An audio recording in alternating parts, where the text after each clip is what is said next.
The cameras flashed relentlessly as Captain Felix Thompson stepped onto the red carpet at the Aviation Excellence Gala in downtown Los Angeles, his husband Oliver's hand warm and steady in his own. But the real bombshell dropped less than 12 hours later when Skyline Airlines released a terse statement that grounded him indefinitely for actions that did not align with their core values and public image standards. Felix stared at the glowing screen of his phone in their downtown hotel room, the words blurring together while the distant hum of Los Angeles traffic pressed against the windows. Oliver paced barefoot across the plush carpet, his blonde hair still perfectly styled from the night before, though his usual easy smile had vanished. "They can't do this to you," Oliver said, voice tight with the kind of anger that came from 5 years of carefully built restraint. "You didn't violate a single policy. We walked a carpet. We told the truth." Felix set the phone down slowly, the award plaque from the gala still resting on the nightstand like a mocking trophy. At 38, he had logged more than 10,000 safe hours in the cockpit of Boeing 777s, mentored dozens of young pilots, and never once missed a simulator check. Skyline had been his life since he left the Air Force. Now that life felt like it was slipping through his fingers because he had finally let the world see the man he loved. The night before had started like any other black tie event. Felix had adjusted his uniform tie in the limo mirror while Oliver watched him with those steady hazel eyes that always made Felix feel seen. "You sure about this, babe?" Oliver had asked quietly as the driver pulled up to the venue. Felix had taken a deep breath, the scent of Oliver's cologne mixing with the leather seats, and nodded. "I'm tired of hiding you. Tonight I want them to know who I come home to." Oliver had squeezed his hand once, then twice, the silent language they had perfected over years of stolen weekends and late-night layovers. When they stepped out, the roar of the crowd hit them like turbulence. Reporters shouted questions above the clicking shutters. Felix kept his shoulders squared the way he did before every takeoff. Oliver's fingers laced through his. A young entertainment reporter thrust a microphone forward. "Captain Thompson, is this your partner?" Felix stopped, looked straight into the lens, and answered without hesitation. "This is my husband, Oliver. We've been married 5 years." The flashes doubled. Some pilots from Skyline who were also attending froze midstep. Director Mark Reynolds, Felix's boss for the last 6 years, offered a tight smile for the cameras, but Felix caught the flicker of disbelief in his eyes. Inside the ballroom, the chandeliers sparkled like runway lights. When Felix's name was called for the Safety Leadership Award, he walked to the stage alone at first, then gestured for Oliver to join him for the photo. The applause was polite, but Felix felt the undercurrent. Later, at the cocktail tables, a few captains clapped him on the back with genuine warmth. "About time someone did that," one said quietly. Others found excuses to drift away. Oliver, ever the counselor, chatted easily with spouses and ground crew, his calm presence smoothing edges Felix didn't even know were jagged. Now, in the harsh light of morning, the consequences were no longer theoretical. Felix's phone buzzed again. This time it was his younger sister Emily calling from Texas. He let it go to voicemail. Oliver stopped pacing and sat beside him on the edge of the bed. "We go home today. We face it together. Whatever comes next, I'm not going anywhere." Felix leaned into him, breathing in the familiar scent that had grounded him through every storm. But inside, the pilot who had always calculated every risk was suddenly lost at 35,000 feet with no instruments. They packed in silence, the award plaque wrapped carefully in a hotel towel. At LAX, the paparazzi were already waiting.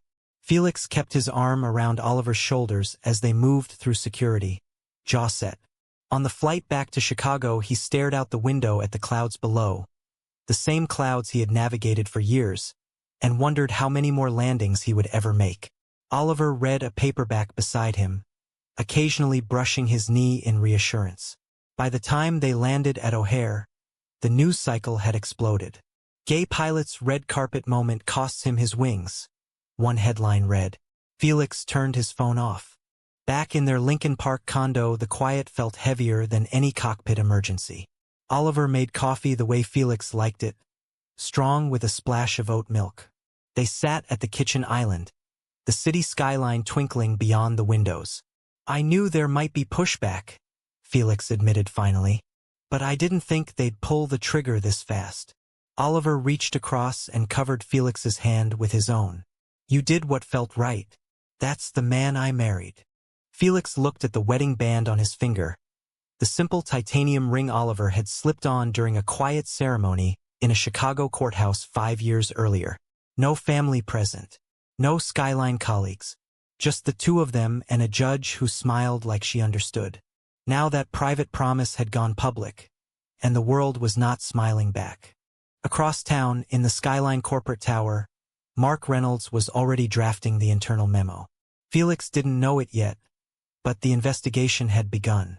The next morning, the doorbell rang before the coffee finished brewing. Felix opened it to find his best friend Jake standing on the stoop, 2 carrier bags of bagels in one hand and a look of grim determination on his face. "I saw the news. Figured you'd need carbs and a strategy session." Jake, a flight attendant who had come out years before Felix even admitted the truth to himself, stepped inside without waiting for an invitation. Oliver appeared from the bedroom in sweatpants, hair still damp from the shower, and pulled Jake into a quick hug. They sat around the kitchen table while Chicago's October rain streaked the windows. Jake spread cream cheese with military precision. "First things first. The union is already mobilizing. I talked to the rep last night. They're calling this viewpoint discrimination." Felix rubbed his temples. "Mark texted me at 6 a.m. mandatory meeting at headquarters tomorrow. 9 sharp." Oliver's jaw tightened, but he stayed quiet, letting the men talk shop. Later that afternoon, Felix drove alone to the small park by the lake where he and Oliver had shared their first real date 8 years earlier. He sat on the same bench, remembering the day they met. Felix had been on a 3-day layover in Chicago after a red-eye from Tokyo. Exhausted and lonely, he had volunteered for an airport charity event handing out blankets to delayed passengers. Oliver had been there too, counseling stressed travelers as part of his school district outreach program. Their eyes met over a crying toddler, and something clicked. By the end of the shift, they were sharing terrible airport coffee and swapping stories.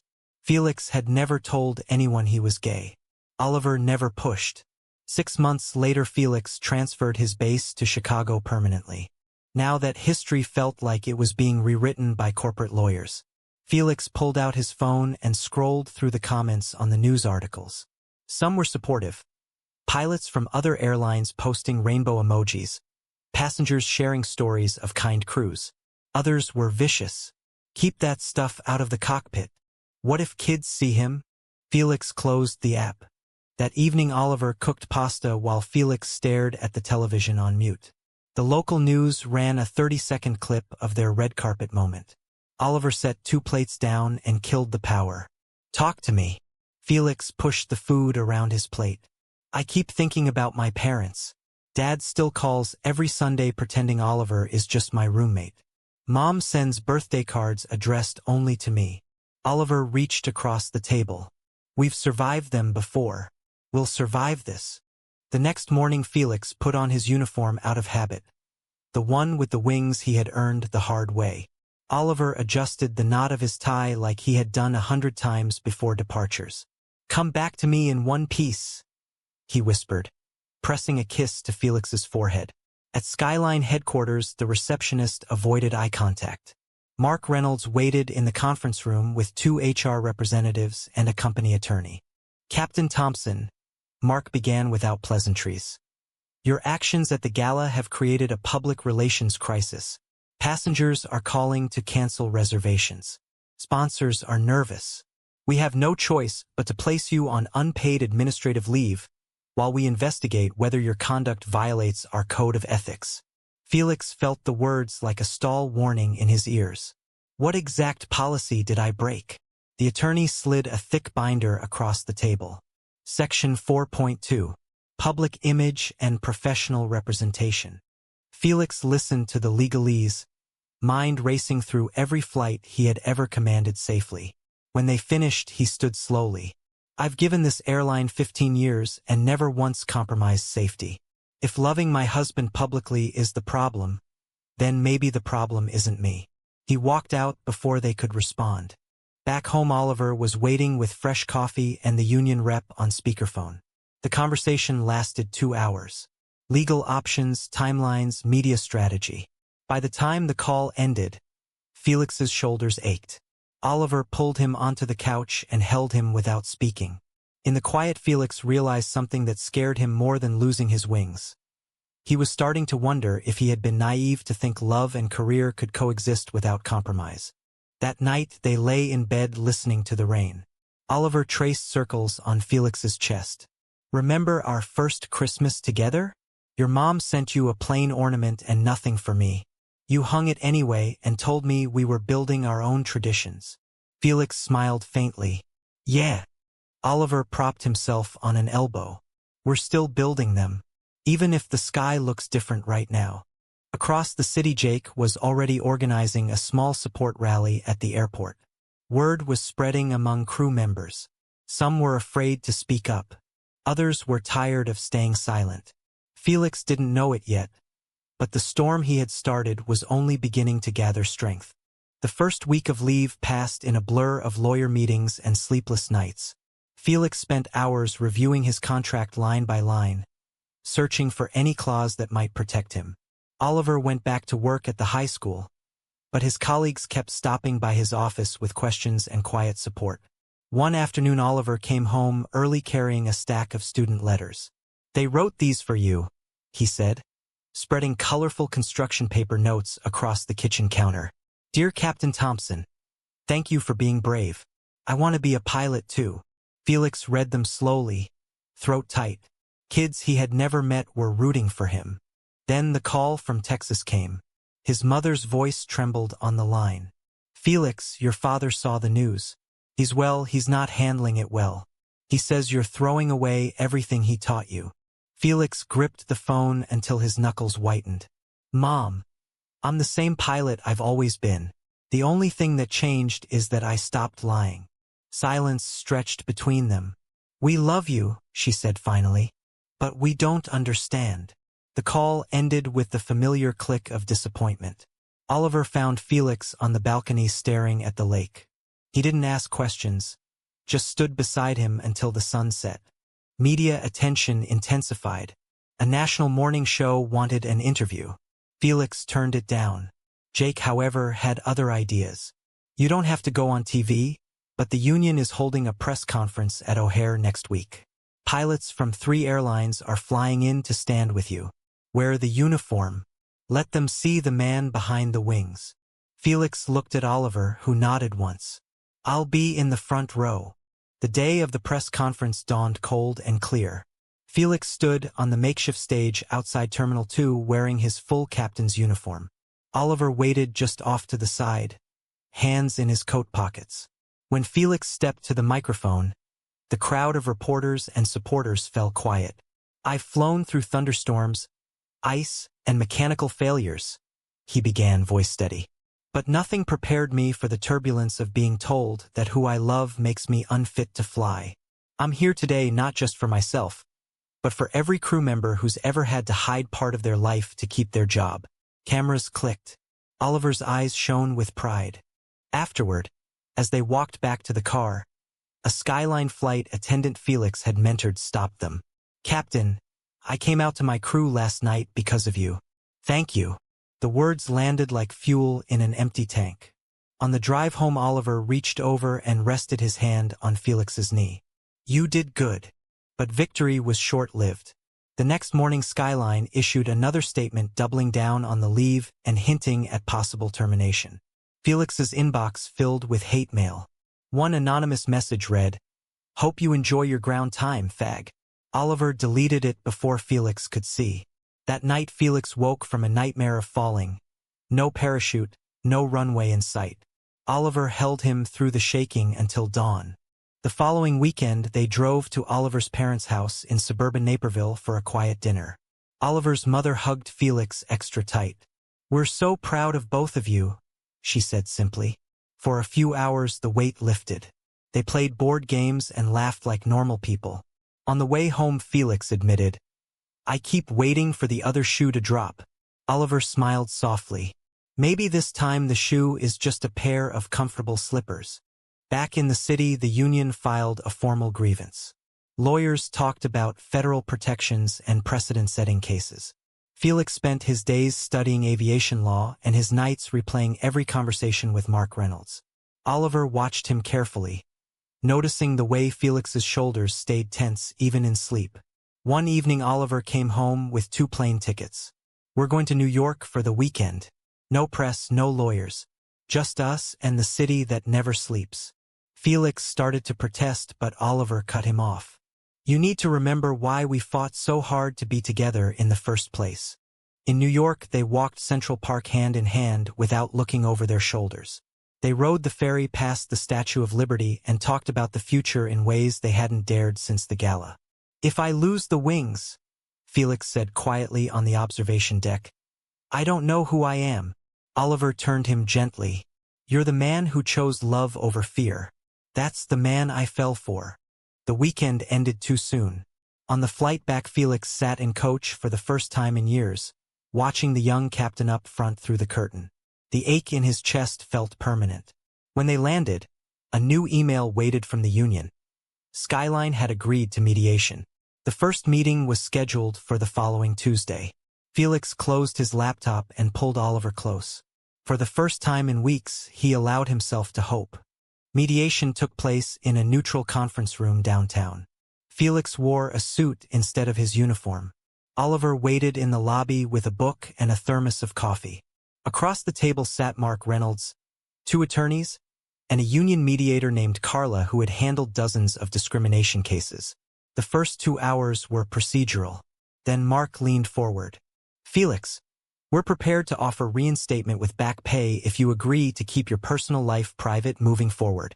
No more public appearances with your husband at company events." Felix felt the room tilt. "You're asking me to go back in the closet." Mark shrugged. "We're asking you to respect the brand. Our passengers expect a certain image."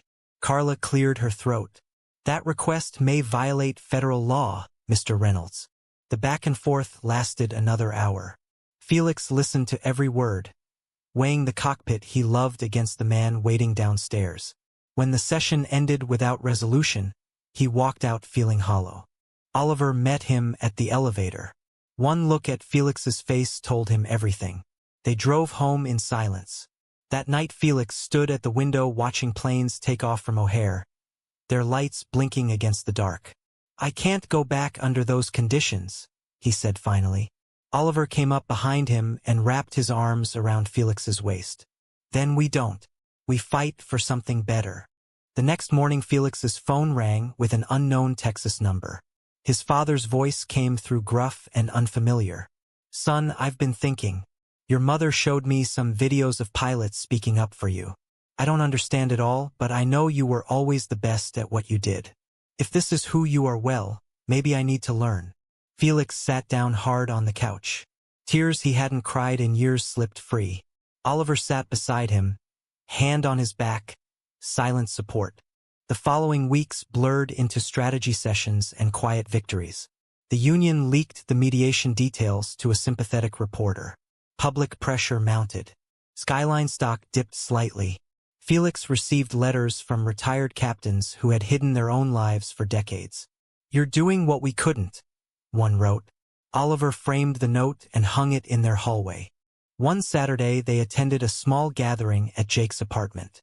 A dozen crew members showed up, some still in uniform after their shifts. Stories poured out. Flight attendants denied promotions, ground staff harassed, pilots passed over for captain bids. Felix listened and realized his fight had become theirs too. When it was his turn to speak, he said simply, "I thought I was protecting my career. Turns out I was protecting the wrong thing." Oliver watched from across the room, pride and love shining in his eyes. Later that night back home, Oliver pulled out an old photo album. Pictures of their wedding, their first apartment, Felix teaching Oliver to fly a small Cessna on a weekend getaway. "Whatever happens with Skyline," Oliver said, "we already built something stronger than any airline." Felix traced a finger over a photo of them laughing on a beach in Florida. "I know that now." The next mediation session brought a new offer. Full reinstatement without restrictions on personal life, plus sensitivity training for management. Mark looked tired across the table. The board changed their minds after the last earnings call. Felix didn't smile. I'll need it in writing, and I want a public apology posted on the company website. Carla nodded approval. The attorneys haggled over language for another hour. When the papers were signed, Felix stepped out into the hallway where Oliver waited. He didn't say anything at first, just pulled Oliver into a fierce hug right there in the corridor. "We did it," he whispered. Oliver laughed softly against his shoulder. "No, you did it."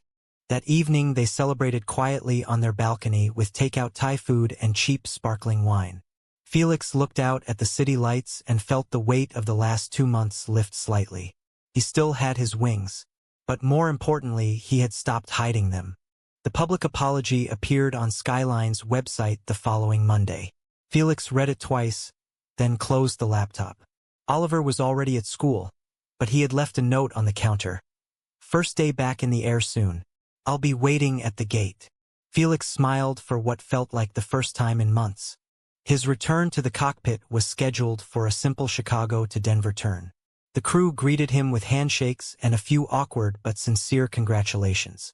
Passengers on the first flight included a teenage boy who asked shyly for a selfie. "You're the pilot from the news," he said. "My dad says I can be anything I want now." Felix signed the boy's boarding pass with a steady hand. But not everything healed overnight. Some senior captains still avoided him in the crew lounge. Online forums buzzed with divided opinions. Felix focused on the flying itself. The pre-flight checks, the smooth rotation, the precise landing in Denver.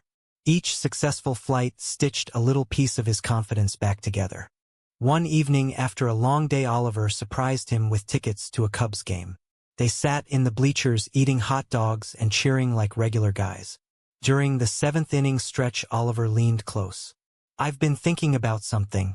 What if we started a scholarship for young LGBTQ pilots?"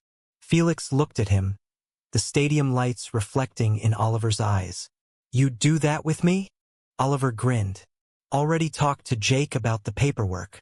The idea took root. They spent weekends drafting proposals and reaching out to aviation organizations. Felix's sister Emily even called to offer help fundraising from Texas. "Dad's been reading up on things," she confided. "He's not ready to march in a parade, but he asked me to send you his old flight jacket. Said you might need it." Felix hung the jacket in the closet beside his uniform and felt another crack in the wall he had built around his heart. Tensions still surfaced. During one layover in Miami, a passenger recognized Felix in the hotel lobby and made a loud comment about woke airlines. Felix kept walking, but Oliver's hand tightened in his. Later in their room, Oliver paced. "I hate that you have to deal with that." Felix pulled him down onto the bed. "I hate it too, but I'd rather face it with you than fly alone anymore." The scholarship launched quietly with a small website and won $5,000 award. Applications poured in from across the country. Felix read every essay, moved by stories that mirrored his own. One young woman wrote about hiding her girlfriend while training at a conservative flight school. Felix approved her funding the same day. As winter turned to spring, Felix noticed changes in himself. He no longer flinched when colleagues asked about Oliver. He posted a simple photo on his personal social media. The two of them at the red carpet, captioned "Worth every storm." The likes and comments were overwhelmingly positive. One night after a red-eye from Seattle, Felix walked through the arrival gate to find Oliver waiting with flowers and a handwritten card. Inside it read, "To the pilot who finally learned to land on love." Felix laughed and kissed him right there in the terminal, no longer caring who saw. The following month, Skyline asked Felix to speak at their annual leadership conference. He stood on stage in front of 300 managers and pilots. "I used to think being a good captain meant keeping my personal life invisible," he told them. "I was wrong. The best captains bring their whole selves to the flight deck. Because when we're authentic, we fly better. We lead better." The applause that followed felt different from the gala. This time it was earned. After the speech, Oliver met him backstage. "You changed the game," he said softly. Felix shook his head. "We changed it. Together." Summer brought new routes and new routines. Felix bid for international flights again, and the company approved every request without hesitation. He and Oliver spent a long weekend in Paris, walking along the Seine and making plans for the scholarship fund that now supported 6 students. Back home, they hosted a small barbecue for crew members and family. Felix's father surprised everyone by flying up for the weekend. He shook Oliver's hand for the first time and said gruffly, "Treat my boy right." Oliver smiled. "Always have, sir." One crisp October evening, exactly 1 year after the gala, Felix and Oliver stood on the same red carpet at the Aviation Excellence Gala. This time the invitation had come with a personal note from the new CEO. "We'd be honored to have both of you." Cameras flashed, but the atmosphere felt different. Colleagues waved. Reporters asked respectful questions about the scholarship program. When Felix accepted the new award for community leadership, he pulled Oliver on stage without hesitation. Later, at the after-party, Jake raised a glass. "To the pilot who reminded us all that the sky is big enough for everyone." Felix looked around the room at faces that had once been distant and now felt like family. Then he looked at Oliver, the man who had walked every mile beside him. They left the gala early and drove to the small airfield where Felix kept a rented Cessna. Under a sky full of stars, Felix taxied onto the runway. "Ready?" he asked. Oliver buckled in beside him. "Always." The little plane lifted smoothly into the night. Below them, Chicago sparkled like a runway of its own. As they climbed, Felix reached over and took Oliver's hand. "Thank you for never letting me land alone." Oliver squeezed back. "Thank you for learning how to fly with me." The plane banked gently toward the lake, the city lights fading behind them. For the first time in years, Felix felt completely at peace in the air. True or false? Coming out publicly is always worth the risk when the person waiting on the ground is the one you love?